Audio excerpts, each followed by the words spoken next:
Hi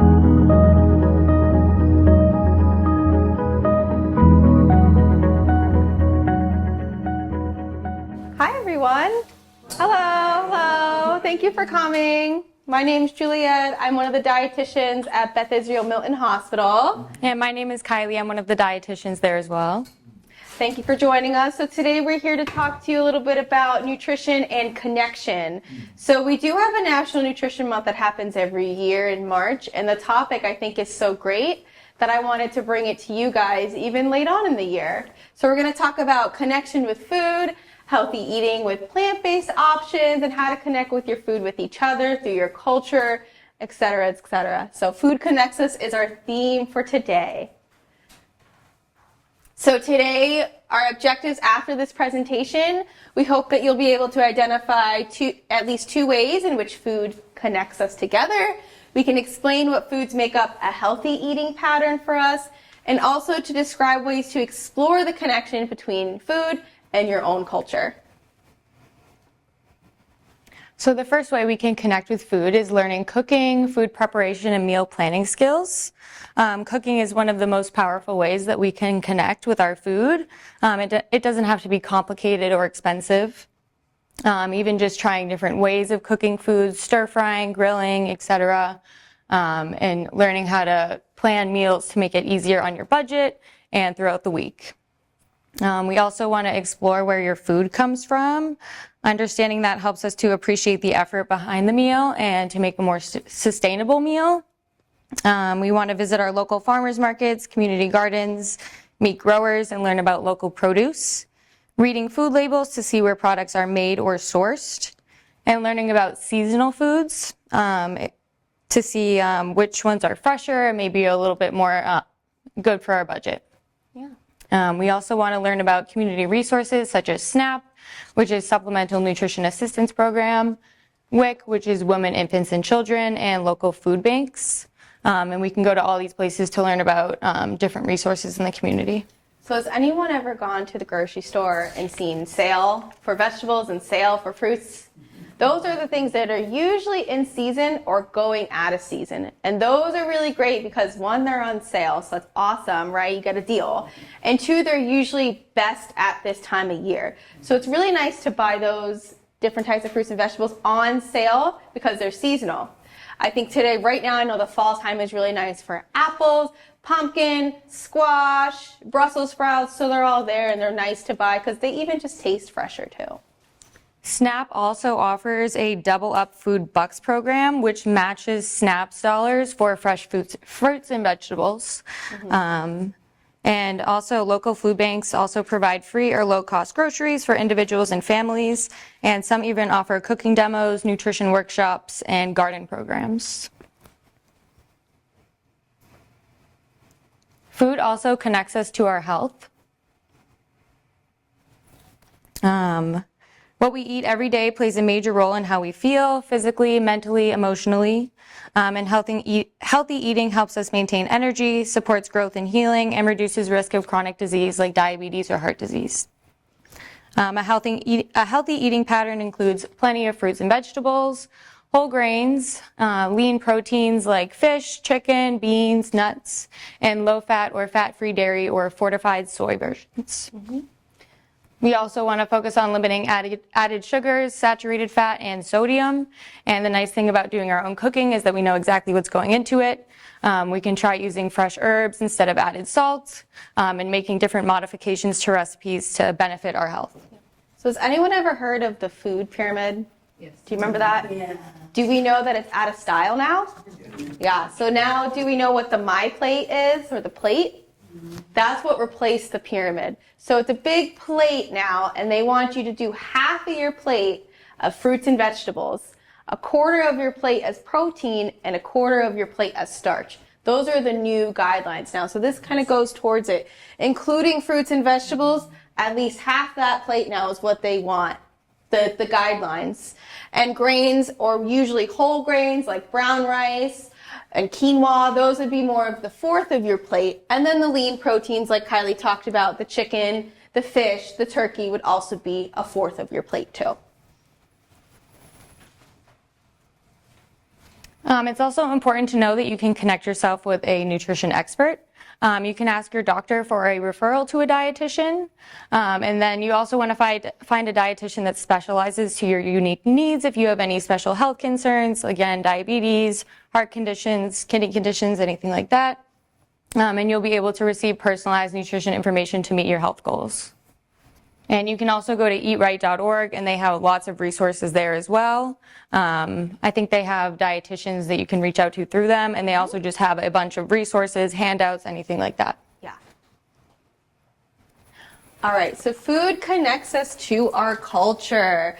So our food is deeply connected to our culture and our identity, right? So traditional dishes and flavors can really help us stay connected to our roots. So whether it's your grandmother, your mother, your father's soup, their stew, their rice, whatever it is, that makes you feel connected to your family, right? So food with our culture is really, really important to a lot of people. We want to celebrate our favorite cultural foods, and even we can try something new. So if you go to the grocery store, in the aisles now, there's a bunch of different types of sauces, there's a bunch of different types of flavors for different flavors and cuisine from all around the world. So it's really nice now that's all in one place for us at the grocery store that we can go and try something new. So kind of like what I said just now, we want to experiment with recipes using different ingredients or cooking techniques. So every culture has its own flavors, its own ingredients and traditions that really tell their own story. The meals we share often connect us, to our family and our history and our heritage. So it's really nice to try recipes with different ingredients or cooking techniques that maybe your friend has or your son-in-law has or whatever it is. You can include your favorite cultural foods and traditions or try new global flavors, and also enjoy your meals with a family or friends when possible so you can connect with them, right? The whole theme is food connection. So we're connecting with our culture, we're connecting with our friends' culture, our family's culture, we're sharing it with them. So potlucks, festivals, dinners, I'm sure there's a bunch of things going on at this center right here as well that they have. It's a great idea to get some new flavors in your palate and try something new. So also food connects us to our family and friends. And through each stage of life. So with our family and friends, we want to connect by sitting down and eating a meal together. People usually say that they feel a little bit more happy, a little bit more lively, and just feel better overall when they're sitting with a friend or a family member eating their meal. You're a little bit more conscious about your new meal. You're not distracted. You feel more full. You get more into you. So eating with families and friends can really be a good social environment for someone. And also food connects us through each stage of life, right? So each stage of life, there's different nutrients that we have to hit. Right now in our advanced age, we want to hit things that are more nutrient dense, like vitamins and minerals and lots of water and fiber. So how do we get all those as well, right? So we want to make sure that we support our growth, our energy, our health by getting all these food groups in, like I talked about with the My Plate, the new food pyramid, right? So we want to get all those things in to make sure we're supporting ourselves in this stage of our life. And we want to build a connection across all of our stages of life. So we want to learn how nutrient needs may change with age, right? Everything changes. So connecting with an expert, your doctor, a dietitian can really help you learn about all these things and connect with yourself. You want to include healthful foods from all food groups. So a nice lean protein in your meal, some vegetables in your meal, and a nice whole grain in your meal. And maybe a little piece of candy, that's fine too. I'm not going to tell anyone, it's fine. And all about what makes you feel good in the soul as well, right? I'm talking about all these healthy foods, but what really connects to you? Maybe it is that piece of Halloween candy, maybe it is that nice piece of fresh baked bread or whatever it is. You want to connect to what makes you feel good inside as well. And we want to focus on balance and sustainable eating habits. So kind of what I've been talking about. You want to have that balance. Nice healthy meal and a little balance of a little dessert after. A nice healthy meal and a balance of having your Thanksgiving type style meal. Thanksgiving's coming up. So having all the turkey and mashed potatoes and all those starchy foods that maybe we're not getting so many vegetables in. That's totally fine. A nice healthy balance so you can connect with yourself and your foods as well. Does anyone have any questions for us about food and connection? Yes? Say, what makes me feel good? Yeah. Well, that's not necessarily, I'm gonna eat pasta, you know, and I want a great big dish of it, which I don't do anymore because. And that's a great point. So you're saying what makes you feel good is a dish of pasta? Well, yeah, the things that. Yeah, that's great. Yeah. That's a really great point. So pasta, a dish of pasta makes you feel good. You love it. It tastes so good. So, and what you said is perfect. Instead of having that large portion now, you just have a smaller portion, right? So you're using that sustainably in your own self, right? You're still having it, but you're not having so much of it anymore. Is a quarter pound of pasta fair?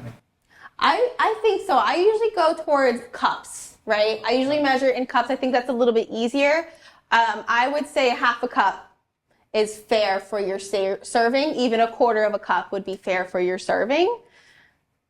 Pretty small. So that's why we pair it with a couple things, right? You want to pair I won't be it. happy. So That's how you find balance, right? So you want to pair it with some proteins and some vegetables. And then if you need to add a little bit more of that pasta to find balance, go right ahead. so 16-ounce T-bone is out of the question. Oh, not every day, not all the time, but once in a while, absolutely have that 16-ounce T-bone. Absolutely. Any other questions you want to talk about? Yeah, what about seeds, like poppy seeds, sesame seeds, Yeah. flax seeds, are they good? Those are great options, yeah. So seeds are really high in those healthy fats. Has anyone ever heard of a healthy fat? Yeah. Those are it's called unsaturated. So those are the omega-3s, that's like avocado oil. Seeds are really, really great. They're high in the healthy fat for you. That's a great option to throw in. What do you like to put seeds in? Right. Bread? Perfect. Seasoned bread is perfect. You get some seeds in. That's a perfect option. Also throw it in your oatmeal, a smoothie, yogurt. Throw it on top of your trail mix. It's a great option. It's a good question. Yeah. And so when buying fresh vegetables, how long does the nutritional value last? Like if you have them in your fridge, better to eat them? That's a great question. I don't think the nutritional value goes down. I would really be more focused on the food safety aspect. Okay. So I wouldn't have them in your fridge too long so they don't go, rotten and spoiled and you can get yourself sick. But you're always welcome to freeze them, and it's the same nutritional value, frozen or fresh. Okay. Yeah, so you can even buy them frozen. It's the same. Okay. Yeah. Any other questions? What about, getting back to pasta, what about lentil pasta? Lentil pasta? Yeah. Lentil pasta is a great option. So a lot of people do kind of go towards lentil pasta if they are gluten-free, if they have some type of allergy towards that, or they want to be on a lower carb diet for whatever reason may be. That's a great option as well. It's fine to have. I would say though, try it, see if you like it, include it in your meals. You can dress it up with your favorite type of sauce. You can dress it up with your favorite vegetable or protein. Lentil pasta is a good option as well to have. And you can throw it in your mix of your weekly meals. If you have regular pasta one day, your lentil pasta another day. It also has a lot of fiber and protein in there, so that can even alone just make a more well-balanced meal. Absolutely. So we don't usually get a lot of fiber in our diet, right? Fiber is a little bit harder. So having a lentil style pasta it's almost like a way to get more fiber in without cooking vegetables or getting some fruit. It's a nice option. And the question is that at our age, should we actually need to drink protein powder or regular protein? Yes. That is a great question. So it really depends on how much you're getting in throughout your day, right? So if you are the type of person who's not really eating a lot of protein sources throughout your day, maybe a protein drink or a protein powder would be good for you.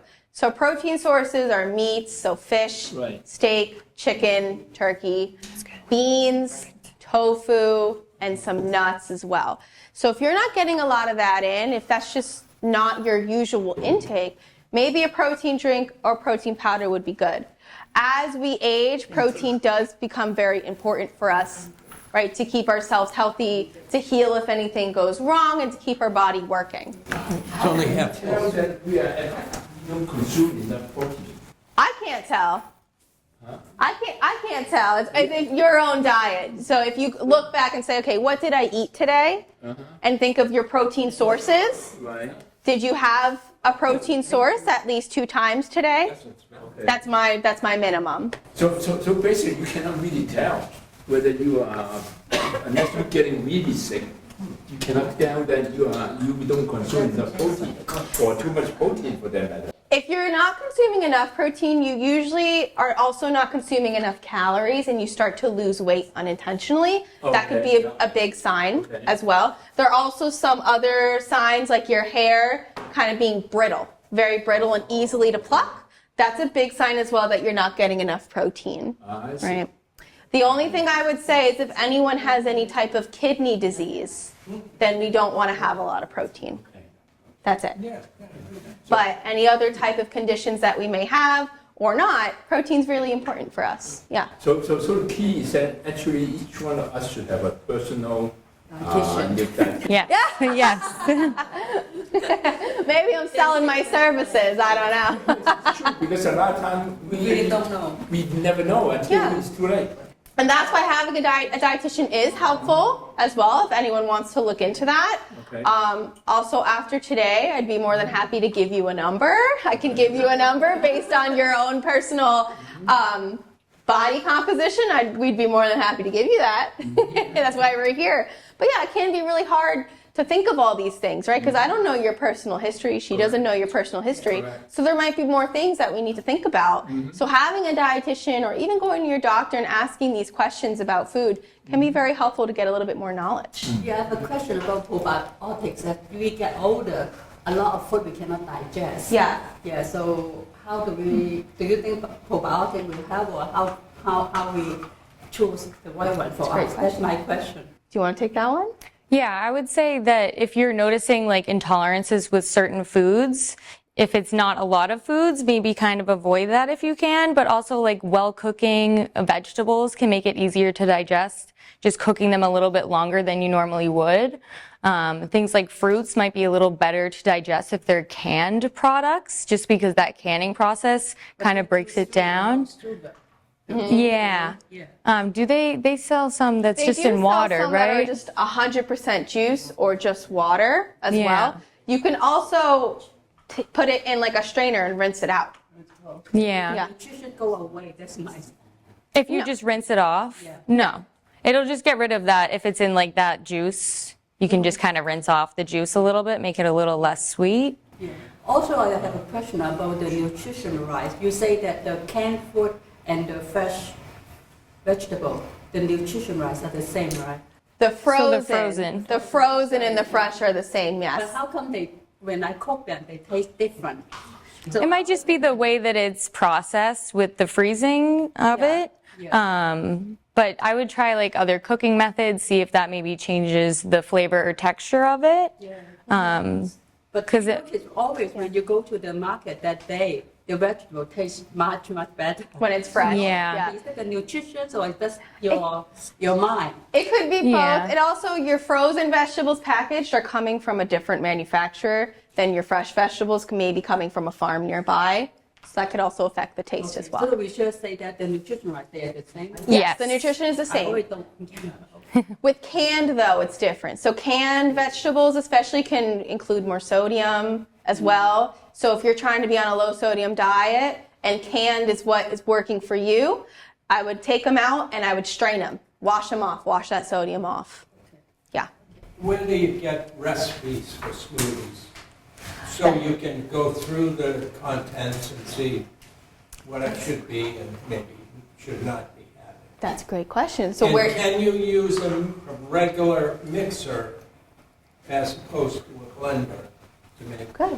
Yeah. So we can go to the eatright.org again if you want to pull that up. That website has a lot of good resources for some recipes as well. And also recipes tailored towards maybe something specific that you're looking for. So that's a great website.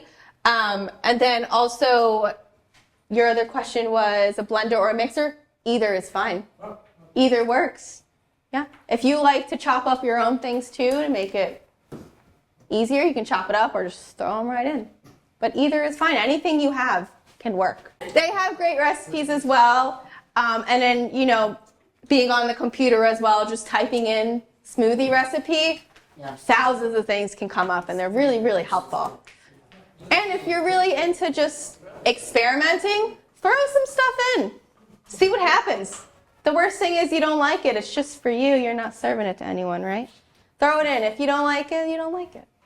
So yeah, experiment. Have some fun with it. I know you guys mentioned the protein powders as well for the smoothies. You could also add, if you wanted to avoid that, you could add things like Greek yogurt, which is super high in protein, just for a more natural additive to it. Nuts and seeds, hemp seeds are very high in protein as well. And it's almost like a creamy texture, especially when you blend it. So that can even make it a little bit more rich for you, just adding a little more protein. So adding things like yogurt, nuts and seeds, that can also help boost the protein intake without having to add like a protein powder. Yep. And yogurt has prebiotics and Yes. probiotics, which you were asking about naturally, which is nice as well. From a nutrition point of view, what's the difference between Greek yogurt and regular yogurt? Great. So the Greek yogurt is going to be much higher in protein. And then a regular yogurt will still have those prebiotic, probiotics, but it might not be as high in protein. And they also sell different variations of a regular fat, lower fat, so it kind of just depends on your health goals. But typically we would recommend the Greek yogurt just because it is much higher in protein. Yeah. Yeah. And also with the yogurt, sometimes there's more added sugar. So if you're trying to, you know, lower the added sugar intake, you want to look at that back of the nutrition label and see how much sugar is in this too, right? As well. But Greek yogurt usually has more protein. There's also something called skyr. Has anyone heard of skyr yogurt? SKYR. That's really good as well. It's very high in protein too. So something else to try as well. I think they sell them at all grocery stores now, which is really cool. Yeah. Now, I got the question probiotic. From the latest nutrition or news regarding gut bacteria, which is all about probiotic, does culture and race make any difference at all from your understanding? From like how you're raised and Yeah, no, well, because gut bacteria basically how you raise and it generates. So each culture, each race are different. yeah. So that basically affect your dietary concern and how you eat. Right? Yeah. So what's the latest news you guys heard from That's a your really good school question. and your field? So they do recommend to eat a variety of foods, especially fruits and vegetables that can kind of help build good gut bacteria. So I would just say having an overall healthy, well-balanced diet with lots of fruits and vegetables to keep up the bacteria in your gut is what I would recommend. Yep. And other cultures who eat more fruits and vegetables in their diet regularly, Right. there have been things shown that there is differences in their gut bacteria Right. microbiome. I think there's still more research going on what the difference is, the positives and the negatives, but there is a difference. Yeah. It's very interesting to see, but there's definitely still more going on with research, but fruits and vegetables and keep adding those in. Lots of fiber is going to be really helpful. But yeah, there's definitely lots of research still going on about that. It's very interesting. It's very interesting to read as well. Does microbiome mean gut bacteria? Yes, thank you. Yes, it does. So like the whole colony of the good bacteria in your gut. I know that sounds weird, right? But it's good. Were you raising your hand before? Well, back to sodium. Yeah. My blood test every year shows below normal sodium, so they say get more sodium. Yeah. So is that Yeah. a good thing? Yeah, so you would want more sodium, right? So everyone's different, right? Some people need low, some people need more. So you have lower sodium levels, then you want to have more sodium in your diet as well. So things that you can look at the back of the nutrition label, see how much sodium content is there. I usually try to recommend like a liquid IV powder, like a liquid powder to put in your drinks now. Yeah, so everyone is different. So now you need more sodium. That's totally fine. Anything else? Yeah, so related to his question, do you find most your clients actually are lower missing sodium? Because we all now tend to believe that try to eat as little salt as possible because salt causes hypertension and other issues. Yeah. But the first time I heard of that, you don't have enough sodium. Yeah.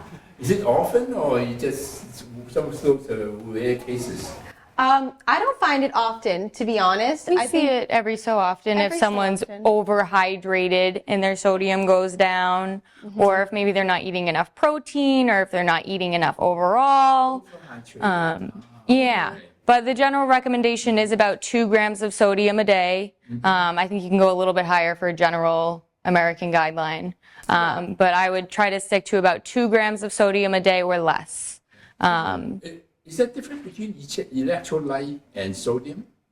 so. Your electrolytes are also going to include something called phosphorus, something called magnesium, and something called potassium.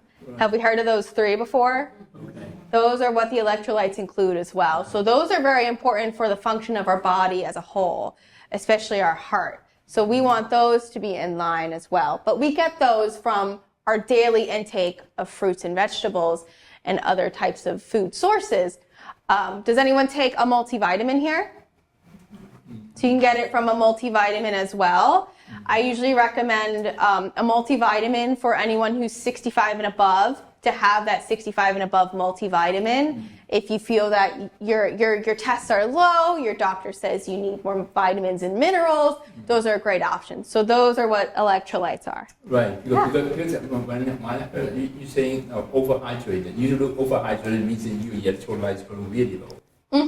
Yeah, that's also if like maybe you're an athlete and you're using a lot of body energy and you're losing that fluid inside of you. You will need to stay hydrated, obviously replenish all of those electrolytes.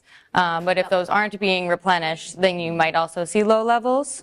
But again, that's with like strenuous exercise. And that's a good point what you said with exercise and sweat. So I know now it's nice out, it's cool, but in the summertime, right? We're sweating, it gets hot. This summer was hot, right? We were sweating if we're outside. So we are starting to lose some of those electrolytes, right? So in the summertime, it is important to replenish ourselves with maybe a drink, like a Powerade or a Gatorade or whatever the liquid IV, if anyone's heard of that. Those are really great as well to replenish ourselves with during those hot summer months. Or if we exercise and we're sweating a lot, we want to make sure we get in what we just lost. But again, if you have like heart conditions, you definitely want to check with your doctor if you're going to be taking, especially those liquid IV packets. Because again, those are meant to replenish your sodium and your potassium. So if you don't really need all of that replenishment, I would check with them to make sure that that's not going to be too much sodium for your daily intake. Yeah. What do you guys think about Weight Watchers? Okay. So Weight Watchers, I think, a lot of people have a lot of success on it because it's very regimented, right? It's something easy and straightforward for people to follow, and that's really great for someone. But I think with Weight Watchers, when someone decides to come off of it, that they have to follow their own regimen as well. So sometimes people who are on a diet like that and they come off of it, they feel like they're not having as much success anymore because they're on their own. So I would say following up with an expert, a dietitian or someone like that to help you while you're off this diet to be on your own and kind of follow those guidelines on your own to make sure you're still having the success that you want. See, I have been on it for years, but lately I'm just on a plateau where I'm not losing anything and gaining, and so I just quit. Yeah. And I'm trying to lean more on meat and fish and that, but I'm not eating too many veggies and no potatoes, and so it's unbalanced is what it is. And if I just go to buy yogurt, it's fairly high in points. All the yogurts. So Yeah. I tend to stay away from it. Yeah. Even though I like it. Yeah, I think it can be tricky because I feel like the point value plays a lot in people's heads and then they become scared of the yogurt. But I would just think about, creating a well-balanced plate. You want half your plate fruits and veggies, get some whole grains in there, have some protein. And then if you want like a glass of milk, I think they still recommend a dairy. Yeah. But I would focus less on the points and the numbers itself and more just creating a well-balanced plate that has all of those categories in it. Yeah. Because I think people get afraid when it says it's so many points, but it's very high in protein. Again, it has those prebiotic, probiotics, and you can add lots of fiber to it, adding fruit on top. You can add the nuts and seeds. It will taste good, hopefully, if you like that. But that's what I would recommend. I wouldn't be so scared of those points. I think that can kind of play in people's mind a little bit too much. Yeah. It's going to sound very different, but adding in is really going to help you if your goal is weight loss. Adding is going to help lose. So adding things with high protein and high fiber is going to make you feel more full, and you're not going to eat as big of a portion, so your calories are less. That's how it really works. So a point system can be a little scary sometimes. So really focusing on the type of food versus how much points it is really going to help. Yeah. What about like milk, almond milk, soy milk, or regular milk? So they're all a little bit different. It kind of depends on your nutritional goals. A lot of people enjoy the cow's milk. It has a good nutrition balance, especially if you do like the 2%. That can be good for people unless you're trying to gain some weight, then maybe go for that whole milk. As for non-dairy options, the soy milk is actually shown to be the most nutritionally equivalent to that cow's milk. It's very high in protein. It's got some healthy fats in there. So that also can be a good option if you're having trouble digesting that dairy. And then almond milk is going to be a bit lower in calories, lower in protein, lower in fat, kind of all of that. So if you're looking for a very low calorie milk, I would go for like the almond milk. What else is there? Oat milk. Oat milk. That's good. I don't know. Is there fiber in there? A good amount of fat. Does it have fiber? Not as much fiber, to Okay. be honest. So it really depends on what you're looking for. If you are lactose intolerant or you can't tolerate milk, the soy milk, like Kylie said, is a really, really good equivalent. But if you want milk, that's fine. Then it really depends on your goals. So if you're trying to gain weight, then a whole fat milk would be great for you. If you're not trying to gain weight, you're trying to sustain or lose weight, then a 1%, 2% would be fine for you as well. They have a great amount of calcium in them, which is really, really beneficial. And then they're also fortified with vitamin D, Yes. which is really good too. So you want to get those that have calcium and vitamin D. Yeah, talk about lactose intolerance. What does lactate milk in terms of nutrition? They remove the lactose part of it, but I believe it is the same protein, I fat think so. content. To be honest, I don't know off the top of my head. I don't think it's marginally different than a regular cow's milk. Yeah. I think it's about the same. Yeah, they just take out the lactose part of it so your body can digest it if you're lactose intolerant. But because sometimes I take lactase enzyme Yeah. when I consume milk Yeah. or any kind of dairy product. But from a nutrition point of view, does it make any difference at all? It shouldn't. But honestly, I'm not sure of the facts on it. I think they are relatively very similar, though, and relatively equivalent. Or you could even try the soy milk. It's going to be. But I drink the other stuff. I'm just my curiosity. Oh, yeah. If I eat, would that be better if I drink regular milk or lactate milk, or drink regular milk with lactate enzyme tablet? And in terms of nutrition, that may be well. You waste your time, and whatever you drink got already taken away by the enzyme. So Yeah. Yeah. that's I mean, different. I would keep drinking the lactate milk if that's what you can tolerate a little bit better. yeah, so you don't have to because- take an enzyme all the time, right? 'Cause that Yeah. could be a little bit of a hassle. Oh yeah, Especially if you're drinking the cow's milk and you're having some GI upset with it, and it's just kind of, That's you might not even be absorbing it as much as your body wants to because it's trying to get rid of it, right? So I would, keep going with the lactate. I think that is pretty similar to the regular cow's milk anyway. Yeah. So What about olive oil as opposed to sunflower oil or coconut oil? Great question. So oils are a really great source for healthy fats for us to cook in or consume. So olive oil, I think, is probably the most popular and widespread out there to buy in the grocery store and to use. It's a great option. It's full of really nice, healthy fats for us. Anything that I say, it's a really good a rule that I go by, is anything that's a liquid fat is usually has the healthy fats. Anything that's a solid fat usually has more of the unhealthier fats. So olive oil is a great option. Sunflower oil is great. Any type of seed oil is actually anti-inflammatory. I know there's some things out there saying they're inflammatory. They're anti-inflammatory. So they're great to have. That's totally fine. Put them on your salads, cook with them. That's great. I would say coconut oil, though, does have a little, it's higher in fat. So I would say I wouldn't use that all the time if you're trying to not have a lot of fat in your diet and be a high-fat diet. Once in a while is perfectly fine if you like that flavor as well. But I would mix in different types of oils, vegetable oils, olive oil, avocado oil, sunflower oil. Those are great to have as well. So if you're trying to scale back on, if a doctor or a dietitian or anyone told you you need to have less fat in your diet, so replacing butter with olive oil or a vegetable oil is one of those ways to do that. It's a good question. Since we're in oils, you got any cooking temperatures for oils? Peanut oil, vegetable oil, and olive oil. They all have different cooking temperature. Yes. Once you overheat that, what is it called?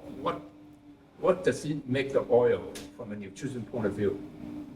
I'm not sure if I quite remember all of the science from school, but I do believe that it does denature it a little bit. Yeah. And it changes the type of fat.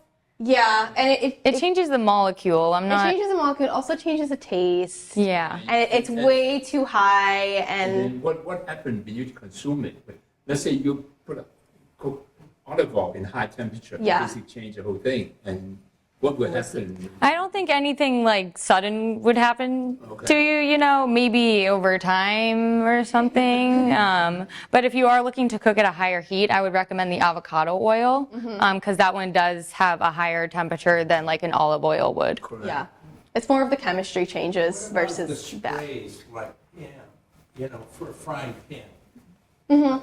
Yeah, that's also fine. They also sell the sprays of avocado oil, olive oil. They have different varieties of sprays, and that can also kind of help us with portion control because sometimes if we pour the oil in the pan and we fill up the pan, that's a lot more oil than maybe a quick spray. So that can also be a better option just to kind of coat the pan enough to be able to cook it to your liking. Great question. Good answer. I guess whole wheat flour over regular all-purpose flour? Yeah. So whole wheat flour is going to have more fiber in it, right? So that's why we usually recommend whole wheat breads and whole wheat grains because there's more fiber in it for us. But I know you said all-purpose flour, from a baking standpoint, we want to use what the recipe says because that can kind of change how our baked goods come out. And that we might have to change other things in the recipe. So from a whole grain standpoint for us, including in our meals, whole grain flour based options are really great for us. And if you're buying a whole grain based muffin, that's really great. But if you're baking, I would specifically find a recipe that says whole wheat flour and not replace your all-purpose with whole wheat because it could change what you're actually baking. And it might not taste good. So I would actually find a recipe that says whole wheat flour, but it's usually just higher in fiber, which is why we recommend it. Also, because it's higher in fiber, our digestion, it takes us longer to digest, right? And our blood sugar levels don't spike as much. So if we have white bread versus whole wheat bread, our white bread, we're gonna digest it a lot faster, and our blood sugar levels are gonna spike faster. Versus our whole wheat bread, we're gonna digest it a little bit slower and our blood sugar levels will raise slower, which is more obtainable for us. What is the best bread, low calorie wise or healthy wise for us? I mean, I would love to grab a loaf of Italian bread and put butter all over it. Wouldn't we all? So, to go the other way, what is the best bread? Typically, I'll compare a couple breads in the store and look at their nutrition facts labels. I'll look at the protein, I'll look at the fats, what type of fats, if we're seeing those saturated, not so healthy fats, or the unsaturated fats, and then also look at fiber. And then if you're more concerned about the calories, kind of compare the three of them. If it's a little bit lower in calories, but it has more fiber, more healthy fats, things like that, I would maybe go for that. Or like sometimes they also sell like those really thinly sliced breads if you're looking to just kind of cut down on like the portion of it. That might offer a lower calorie option as well. Lettuce wraps, no one really likes those. People like us that are over 45, to go and stand with the 500 loaves of bread. Yeah, And read all those labels. Yeah. And with people pushing us and stuff. Absolutely. To find what is the bread. Absolutely. We'll say, how the heck with it. And Absolutely. buy a bagel instead. Absolutely, yeah, it could be hard. And now with grocery stores, there's so many options. I feel like every time I go to the grocery store, there's another option of bread. Right. There's another option of sauce. Like it is difficult. So what I usually tell people I recommend if you have a support system or someone who can go with you or a friend, that's one option. Two, if you're good with your phone, take pictures of the labels and then go home and look at the labels yourself on the pictures. So that way you can see, you have your comfort of your own home, no one's pushing you out of the way, ramming carts into you, like I get it. So go home, take a picture, and then compare and write down your list. Okay, I like bread A better. I'm swiping through my pictures. Oh, look, bread B is fitting more towards my needs. I like bread B as well. So then you can write it down, have a list for yourself. So the next time you go to the grocery store, say, all right, I like bread B. Whatever brand it is, let me go find it. Boom, there it is, grab it. So I would say it's going to take maybe a couple more trips to do that, and you can break it up and say, okay, I'm going to go to the grocery store today. I'm going to take pictures of some labels of bread that I'm looking for. And the next time I go, I can go pick out the bread I want. And the next time you go, you pick out your bread, you say, okay, now I'm going to take pictures of the canned soups. How much sodium is in each canned soup? And you go home and you look, and you come back and get your soup. So it might take a little bit, but I usually recommend to take some pictures or write it down quickly. You can look it up online too. The nutrition facts are online as well. What kind of bread do you guys eat? we do eat bread. Yes. So I do have some issues digesting gluten. So I do go with the sourdough bread, which is a little bit easier to digest. But my general recommendation is to go for that whole wheat, whole grain bread, just because it's going to have all those extra nutrients in it. Yeah. I usually like to go for the fresh baked 7-grain bread. I like the 15. The 15 is There you great go. too. There you go. Yeah, those are good. I like Good those. option as well as the Ezekiel bread. Oh yeah, that is really good. It's actually in the freezer section. Yes. Ezekiel. It's a little bit more hearty. Yeah. It's a little bit more dense. It has lots of seeds in it. Yeah. But it has, It's grain free, so if Yes. it has like low glycemic index. So if you're watching your sugar spikes, it has Yeah. a lot of fiber, has a lot of protein. But it's in the freezer because it will spoil. bad. There's Right. no preservatives. Yeah. So it will Yeah. go bad if it's not kept in the refrigerator. Thank you. And as an example, how do you compare pumpernickel versus sourdough? I don't know much about pumpernickel. I would really just look at the labels and say, okay, how much fiber is in each? Is really my big thing with bread. I really look for the fiber because that depends on what grain they're using. So if I'm looking, Pumpernickel usually is darker, harder, Yeah. more dense. Whereas, as you mentioned, sourdough, Yeah. you can eat it without, you are sort of flour intolerant. exactly. So they use different flours. Correct. So I really look at the fiber and say, okay, what am I looking for? More fiber, and I want that. If the fiber is pretty much the same or very similar, then I kind of go towards, okay, are they adding lots of sugar in it? how many, I don't really look for the calories myself, but you can look at the calories, you can look at the carb content, and then I say, okay, which one do I really want? Which one is going to make me feel better? Is this going to make me feel better because it tastes better, or do I like this one because it tastes better? And then I go for the one that I think tastes better too. So if the needs that I want nutritionally are pretty similar, then I go for what I think is going to taste better and what I'm really in the mood for. Am I in the mood for sourdough? Usually my own preference, yes. Yeah. Anything else you want to talk about today? Different question. In terms of cell phone apps or cell phone things, now you mentioned that you would take a snapshot of the nutrition and you can go home to the research. Now, from the nutrition organization, you guys have my organization, that's quote. Is anybody building some sort of app that allow you to take a picture and it tell you, oh, because this and that, so I don't have to go do the research. The whoever building this app will basically explain all this to me in a voice form.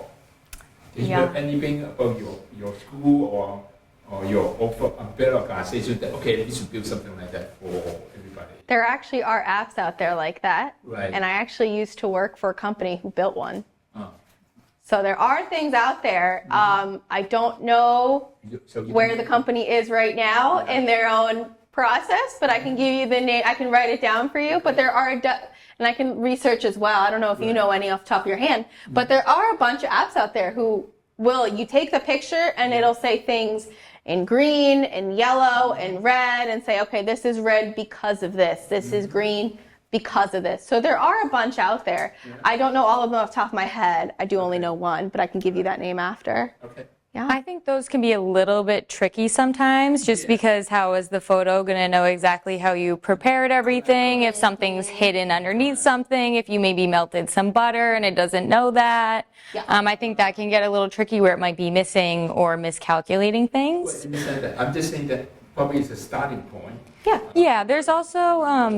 maybe getting better and better. Yeah. For you guys to work with the individual client, and you probably have the record of the client itself, then it's much easier for you guys to figure out, okay, you guys, you should eat this. Oh, no, you cannot eat this thing. Yeah, I think there is lots of apps out there that are also really helpful for people where you kind of input exactly what you're eating. So you can scan the barcode of like a piece of bread, or you can put in one medium apple and it will calculate all of the nutrition from that.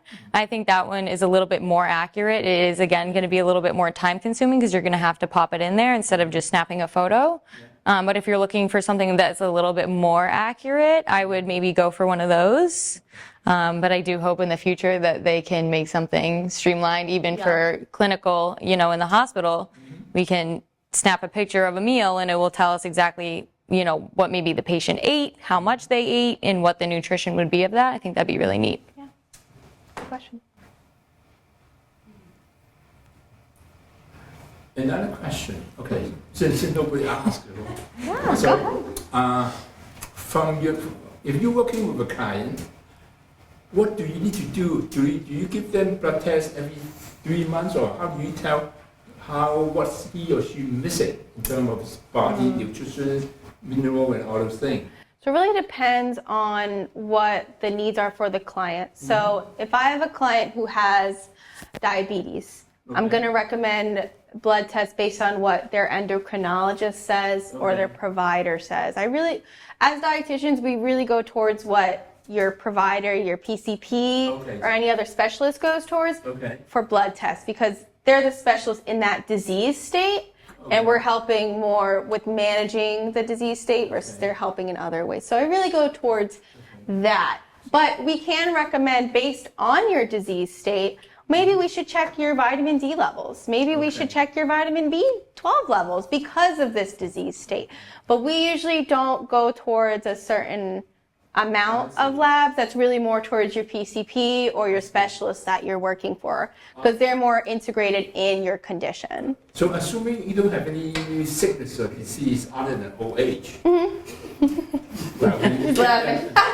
everybody, the point is that then the PCP won't be involved because you are not sick, you don't bother me. right? And then other than the cholesterol, high blood pressure, Yeah. you know, or diabetes thing, beyond that, then there's a lot of minute nutrient thing that you guys work with that the PCP doesn't care. So you guys don't. It would really be more based on your own preference then. If you don't have anything going on, you're feeling healthy in general, it'd be really more based on your own preference. If you see a dietitian or Right. even your PCP, Yeah. wherever you see, then you say, I just want to get my labs checked because I just want to know my levels, and then we'll do it. But we wouldn't recommend unless there's a disease state going on. Okay. It'd really be more your own choice. And is blood test the only way to tell, or is any other test your sweat or your You might have other symptoms again, like we talked, like the brittle hair. Your skin might feel different. You might feel really tired. You might have, a bunch of different symptoms if one level is extremely low. But again, if you're eating a well-balanced diet, you should be already getting all of those things kind of naturally. Or if you take, the multivitamin that is generally recommended. But unless you're having some symptoms like that, and you feel like you're eating 3 meals, maybe some snacks in a day, and you're eating well balanced, then you should be getting all of that nutrition. But it's always good to, again, if that is something that you worry about, maybe talk to the doctor and get some type of labs drawn just to check on them. I'm gonna talk about poop for a second.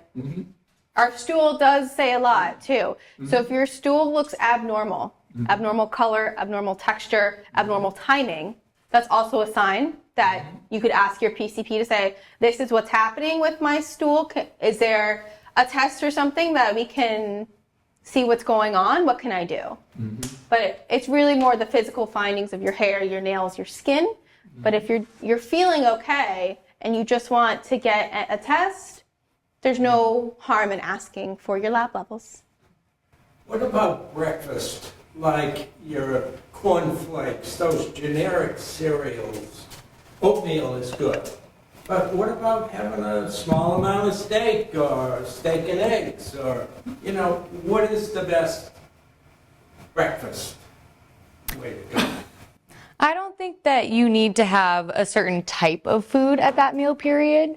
Whatever satisfies you in the morning, I would go for, because if typically the steak will maybe come at a dinner meal and you want it for breakfast, I think that's fine too. It's going to get some protein in there, the steak and eggs. So I think that's, one breakfast that you could try. Breakfast, the word is break fast. Means you're breaking your fast from sleep, right? We don't eat when we sleep unless you're a sleep eater. I don't know.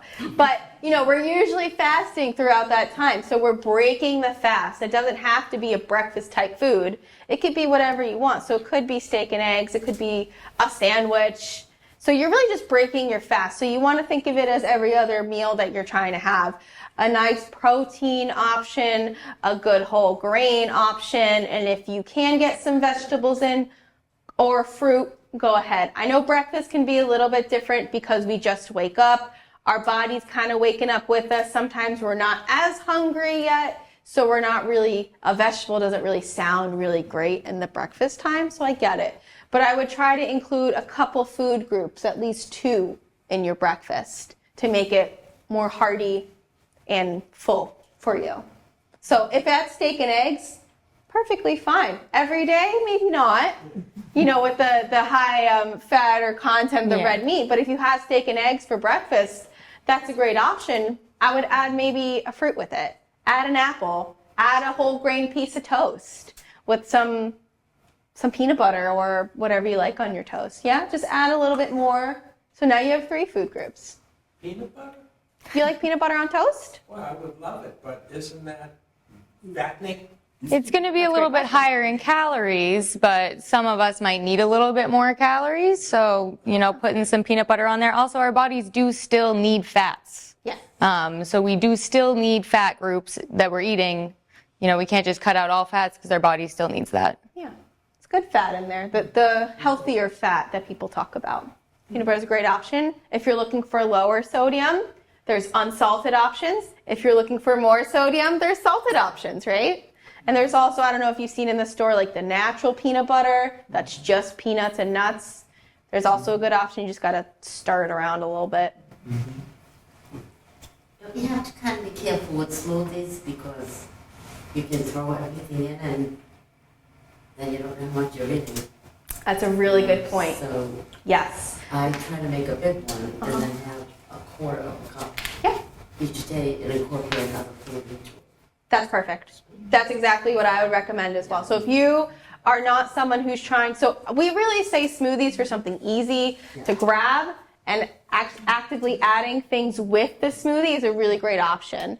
I also talk about smoothies to people who are looking to try to gain some weight as well, or are just not hungry at a certain time of day, because you're drinking, you're not having the act of chewing, right? So your brain doesn't really notice that you're as full as quickly. So you can consume a little bit more. Sorry. No, go Are ahead. you getting the same nutritional value of the food in a smoothie as you are when you're digesting it differently? If you're having it in a smoothie, it might be actually a little bit easier to digest just because it's already blended up for you. But if you are thinking about a juice, that is going to be removing the good fiber.